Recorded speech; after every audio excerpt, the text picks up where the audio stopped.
August 11, 1940. The sky over southern England was overcast, the air filled with an uneasy stillness. Below, the coastal towns stood in tense silence, while above, the engines of Britain's newest and most famous aircraft rumbled to life. The supermarine Spitfire, sleek and graceful, was preparing to meet its first real challenge. In the cockpit of one such plane, squadron leader Johnny Brown gripped the controls, his knuckles white against the leather. His mind was focused, the gravity of the situation weighing heavily on his chest. Below him, the familiar green fields of the British countryside seemed distant, as though a lifetime away. In mere minutes, he and his fellow pilots would be facing off against the German Luftwaffe, the feared aerial force that had already swept through Europe. For the past few weeks they had been training, but this would be their first real taste of combat. The Spitfire, with its powerful Rolls-Royce Merlin engine and elegant elliptical wings, was heralded as the crown jewel of British aviation.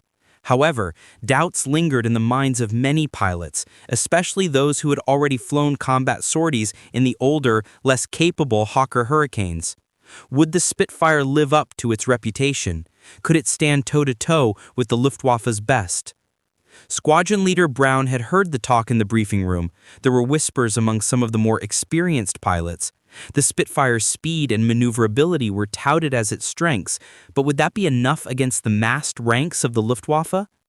German aircraft like the Messerschmitt Bf 109 were renowned for their firepower and durability, and the fear was that the Spitfire, despite its elegant design, might prove too delicate in the face of superior enemy firepower. As Brown's Spitfire ascended into the clouds, the tension in his gut tightened. He knew what was at stake. The fate of Britain hung in the balance, and the Luftwaffe's relentless air assault was a key part of Hitler's plan to force the British to surrender. If the British could not hold the skies, then the German invasion would soon follow. This battle, he realized, would be the first step in determining the outcome of the war.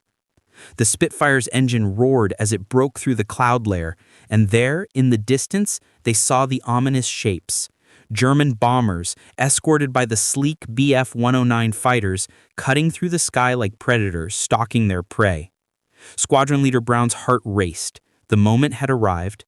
The Spitfire would be tested in the flames of combat, and its true nature would soon reveal itself.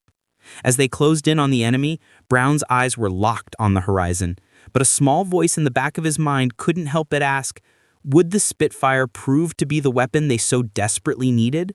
Or would it fall short in the face of overwhelming odds?